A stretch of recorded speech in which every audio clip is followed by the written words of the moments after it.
Just when the doubt and the hate is getting the absolute loudest, Sean Payton is blocking all of it out, and his master plan for the Denver Broncos is coming together perfectly.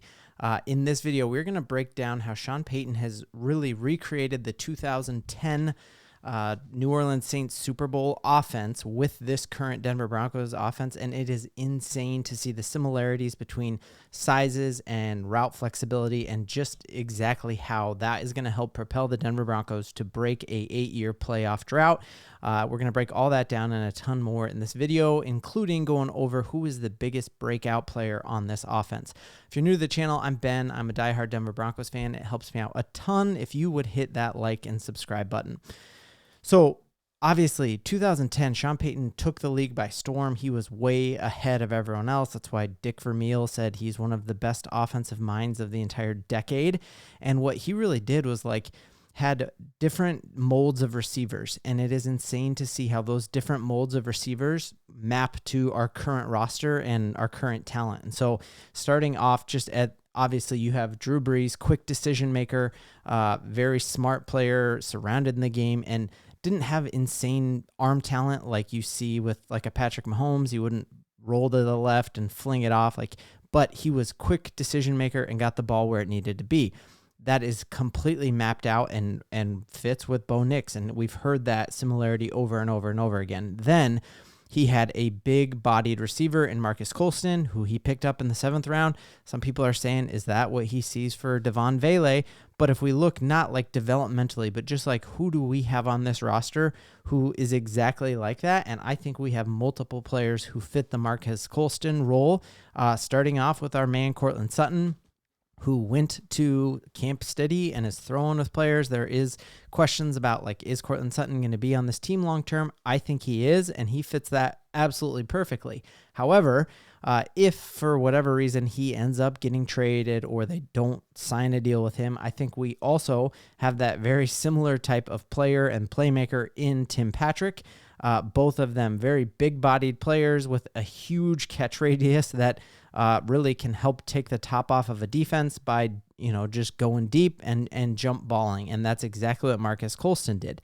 The next thing that the Saints offense, when it beat Peyton Manning in that Super Bowl, was it had a slant god. And that is always something that's been a staple of Sean Payton's offenses, is like a guy who just thrives in the middle of the field. We know one of the reasons he moved on from Russell Wilson was that Russell Wilson never saw the middle of the field, and that's a huge part of Payton's offense is hey, I'm going to be designing a play right now for the middle of the field, and then when your defense morphs to stop that, I'm going to run it to the outside, and I need a quarterback who can see 2, 3, 4, 5 plays ahead. That's what he has in Bo Nix. And now he's got a number of players who can fit that Lance Moore role in that offense. Obviously, we know he's also had that wide receiver Thomas, who is like the slant god as well. And so looking here, who could fill that Lance Moore role? I think we got 2 dudes here that can do that.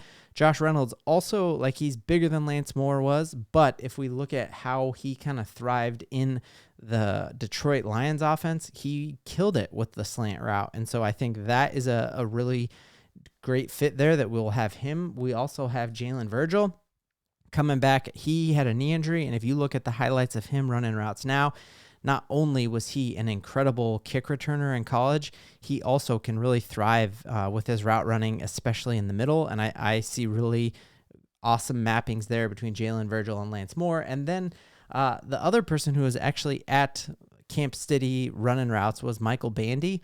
He was a pickup late last year, and I could see him also thriving in that role of the slot role. So then we look here, the player that I'm most excited about is that Tyreek Hill, insane speedster, and that is who we had in Devery Henderson. I don't know if y'all remember him, but dude was fast, ran a 4.3 40.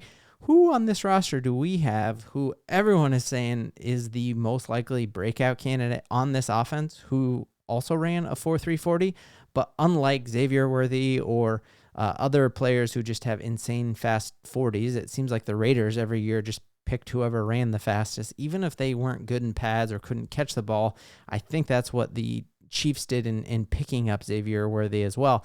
But I think that is Marvin Mims. Also, 4.3 40 speed, but the difference here is like Marvin Mims has shown not only his like breakaway speed, but there were several times last year where like really those first 3 games, like he was on pace to have 1,000 yards receiving, and then everything just flipped and Russell Wilson stopped targeting him, so much so that even you remember before that Bills game, a heckler yelled at Marvin Mims like, "Hey, I have you on my fantasy team. Why aren't you doing good?" And Marvin Mims is like, "Russell Wilson never throws me the ball." Not because he wasn't open, just because he was not targeted. So looking at his ability here as a route runner and just seeing what he had, like absolutely insane breakaway speed, and even with that massive underthrow there, you see him get that there.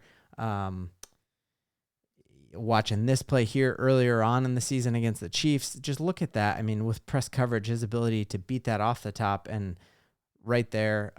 So I see Marvin Mims this year as just being insane talent here for the Denver Broncos, really fitting that Devery Henderson role perfectly. And again, he was on target or on pace for 1,000 yards receiving, and I think we are going to see that from him this year. And so I really think that right now the Denver Broncos are built in the mold of the 2010 Saints. And you can talk all you want about how we're only projected to win 5 games, but people doubted the Saints before Sean Payton did it as well. And we then look at the other big aspect of the Saints passing attack. It was Jimmy Graham. It was having a tight end. He's always had a great tight end, whether that was Jeremy Shockey. He has always made use of that tight end position, and whether that is Lucas Kroll, who I think I have very high hopes on. We remember at OTAs, Sean Payton gushed about him, huge smile on his face, and said, the first time we put him out there, everyone's going to be like, who's 85? And I went up to him and told him, people aren't going to ask that question for long. They're going to know your name, Lucas Kroll. And the other part is like Greg Dulcich. I think if he is healthy, Greg Dulcich took UCLA by storm, was the type of tight end that every single team wanted. And the only thing with with Greg Dulcich is his health. And so if Greg Dulcich is healthy, I just think there is a massive difference between being bad and being unproven. And we have players who have a high ceiling. If you go and break down the Chargers wide receivers, you're like, you just lost your top 2, and now we can't even tell you another receiver on this team. We have so much receiver talent that we're going to cut guys who will go and start at other places. Like, we didn't even talk about Lil Jordan Humphreys. We didn't even talk about Troy Franklin in this video. And so we are at a point now where we are so deep that it is going to be scary, because the Denver Broncos are in the mold of the 2010 New Orleans Saints. And then you look at the receiver or the running back room that the New Orleans Saints had: Reggie Bush, Darren Sproles, like those change of pace backs, and kind of a running back carousel, if you will. They were rotating him in there, and that's what the Denver Broncos now have with Javonte and Jaleel and Audric Estime and Samaje Perine and Watson. Like, we are in a really good place here. Our roster is so much better than anyone has given us credit for, and that's partly because of laziness. That's partly just because of people living in flyover country, as they've said in the past. But the Denver Broncos are going to be good, and that is something we can all believe in. Going for the bank. Let's go. That's my new shot.